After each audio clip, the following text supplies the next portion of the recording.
We are rolling through these episodes now, guys. All 30 athletes that are competing in World's Strongest Man. We are looking at their story so far, how we expect them to do on the events, and how we rate their overall chances. And today we have an international newbie, the Moose from Canada, Mitchell Hooper. Lizzie, there is a big amount of buzz with Mitch online. Yeah.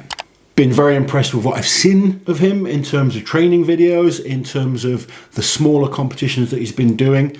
Is he going to back up what we're seeing? This is his first World's Strongest Man. Give us a little bit of history and information on Mitch Hooper, the Moose.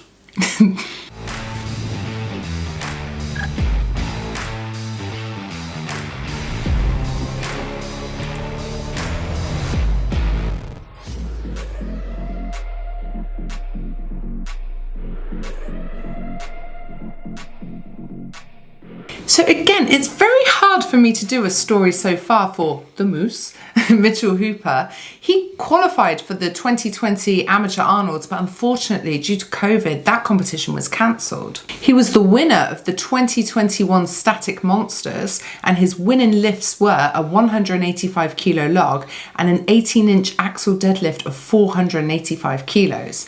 Now, he actually lifted a 200 kilo log for that competition, but on reflection, reviewing his video, he wasn't quite happy with the side view of the lockout. Yeah, I mean, this guy has put some crazy numbers up, and particularly for a newbie, to pull a lift out himself, it wasn't disallowed. He kind of retracted the video. Fair play to the guy. Shows integrity. It does indeed, and I think fair play to the man for that. Didn't affect his overall result anyway, still won. Didn't need it, no. So Mitch has done some local competitions in Australia, but this is the first international competition we're seeing him at. And what a competition to start your strongman career. The World's Strongest Man 2022. And this is a man who does not lack confidence. No, he doesn't. And, you know, fair play to him. I remember a young Martin Zalissis coming to his first World's Strongest Man and having a very similar attitude. An Eddie Hall. Yeah. You know, and if he can back it up this year, he will skyrocket in terms of, you know, people talking about him, popularity, etc., etc. I think of the newbies, he could really surprise a lot of people. He's someone, like, we've seen the training videos, we know what he's capable of in those conditions, but if it can all come together, I'm so excited about Mitchell Hooper because he feels like a bit of an unknown because we haven't seen it in competition, but we can see what he's capable of. Well, you know what I'm like. You know I'm never that impressed until I see things done in competition. But one thing, I've been looking quite deep into Mitch, and he's got a really interesting backstory, and he's a very, very determined man. Watching what he's put himself through, you know, he's come back from really devastating injuries. He's ran marathons. He's kind of, and his progress in terms of lifting has been rapid. Yeah, like really, really fast. Going from just getting into powerlifting to suddenly deadlifting 400 kilos, 400 plus, 470. I think he's done now. That's one of the absolute biggest deadlifts we've seen. He's put 200 kilos overhead. He's lifting huge yokes.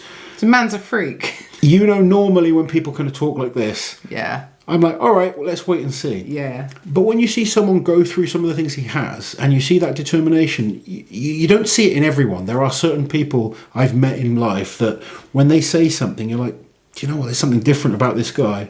And I think it could be the case with Mitch. So I'm very much looking forward to seeing him compete at World's Strongest Man. I do expect there to be nerves there. Yeah. And I say this very regularly, that World's Strongest Man is very, very different to any other show that you do. It's his first major competition. And it's such a huge opportunity, isn't it? It's one he's going to feel like, I have to do well here. Absolutely. And the pressure of that, he's going to be in a tough group regardless. He's a newbie, he's going to be in a tough group. You're against the best in the world, and you're putting that pressure on yourself that you have to perform. It's very easy to make a mistake. Yeah. But I think he's going to do great. We're going to delve into the events, see what we think he can do well in, what we don't think he can do so well in, what we have no idea about. Yeah.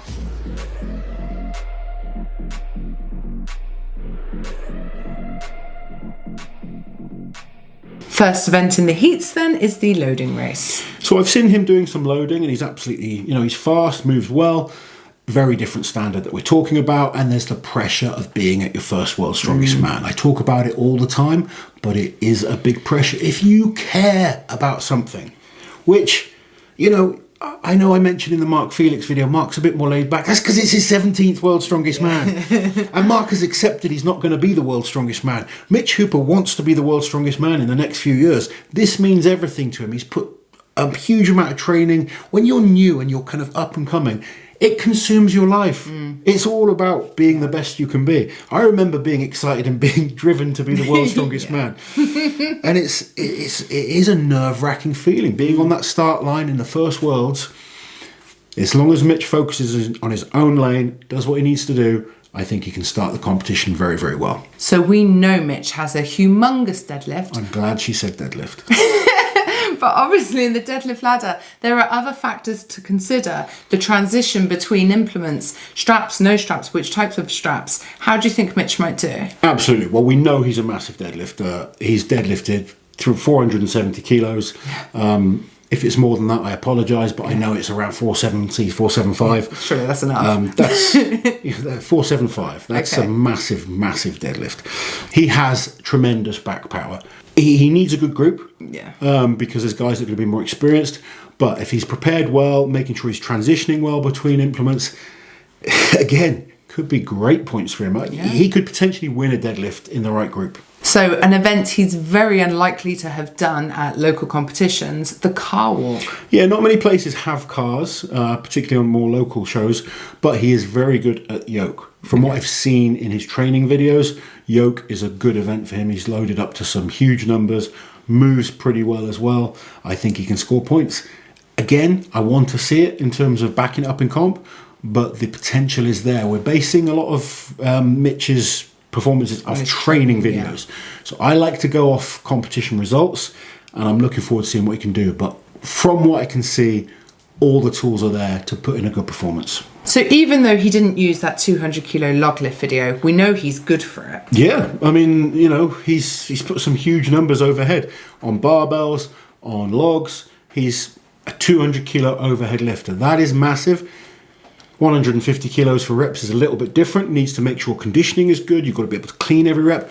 The wooden logs feel a little bit different to metal logs, so just that experience could affect him. I've seen guys doing ridiculous numbers in the gym. I've been in that position where I've competed against guys that are coming to Worlds telling me they're going to do 10 reps on a log, and I beat them and I only did 6. Yeah. It's performing on the day with the implement.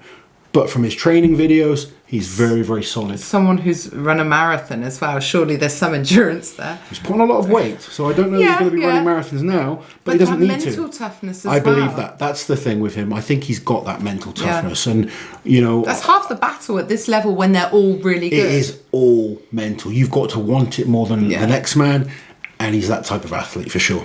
Grip then, have we seen much of him in way of grip strength? I can't say I've seen too much. For the wrecking ball hold, obviously. For the wrecking ball hold, yeah. I can't see why he wouldn't be good at grip. Yeah. I just have no real history to go off. Like we've seen certain athletes, like we spoke about Trey the other day, not being that good at farmers, but his grip actually isn't bad when it's just about holding on to something. Yeah. So it's an event that is yet to be decided from my point of view. I'm looking forward to seeing how he does, but there's nothing to look at him physically to say he shouldn't have a good grip. And being a big deadlifter, most big deadlifters have a solid grip. So I think it's another event he could be very good at. So he's an unknown, but it's all sounding quite promising that we could see Mitch in the stone off. We can, and I always talk about new guys. I don't like putting too much pressure on new people, certainly like younger athletes. We've mentioned this with we see like these up and coming 21-year-olds, for instance. I'm like, let them keep developing. And Mitch is still, this is a big, big step up in terms of performance. But the buzz is there for a reason. He's very, very strong. He has the Australian record when it comes to lifting the most weight on an Atlas stone. 230 kilos, might have been 235. Big stone. Big, heavy stone. He took a few attempts to do this. Okay. So fair enough, though. I mean, it's a big weight. But there's lots of guys that can do things like this. Myself included, I've lifted a 230 kilo stone in training. Doing it in a competition is very different. And why I mention doing it, he didn't do it first time. Yeah. one thing at World's Strongest Man, the conditions affect a lot of people in terms of the sweatiness of their arms, what type of tacky they're using. Someone like a Brian Shaw is meticulous. He has about 10 different types of tacky. If he was living in Australia, though, he's used to hot weather. He's used to hot weather. There's no question about that. But what I'm trying to say is, someone like Brian Shaw, I know. has tacky. If you remember back to 2017, Eddie Hall and Brian, they had about 10 different tubs of tacky, and the weather was changing because the sun was going down, and they were kind of testing out the tacky to see what would be perfect for the time they go. Yeah. That's the kind of experience level you get of some of the athletes. Some newbies aren't even going to be thinking about things like that. And you could end up getting to the point where you're waiting around for a long time at World's Strongest Man. And that's, you're told to go, then you're told to stop, then you're told, you're going to go again. Then the rain comes, then you kind of cover up. It's how he copes with these type of situations. That's why I say experience at World's Strongest Man is important. Worlds is unlike anything you will ever compete in. I am excited to see how he does. Clearly a solid stone lifter. But let's remember, it is his first World's Strongest Man.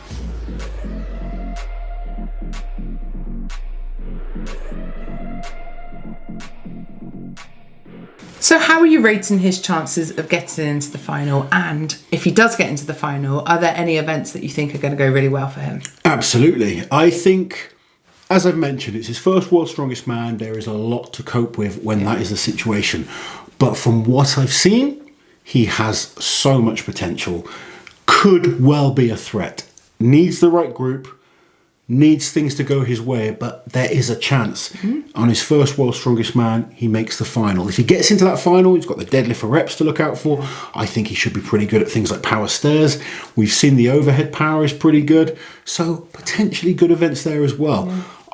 For me, if I was him, I'd be focusing solely on the heat events to try and catch the better known guys. Maybe taking, maybe kind of thinking, oh, you're a newbie, you're not that good, try and get that chance, get them where, because a lot of big names tend to focus more on the final events. Yeah, that can be an issue sometimes, and then they end up getting caught out in the heats. So for me, if I was Mitch, I'd be focusing solely on the heats, getting as well prepared on those as possible. And if you make that final on your first time, everyone's going to be talking about you, especially as maybe returning as a potential threat for the podium the following year. And this isn't like someone who's been in the sport for a really long time. We're finally seeing them at Worlds. This is, effectively a brand new athlete who's just done local competitions.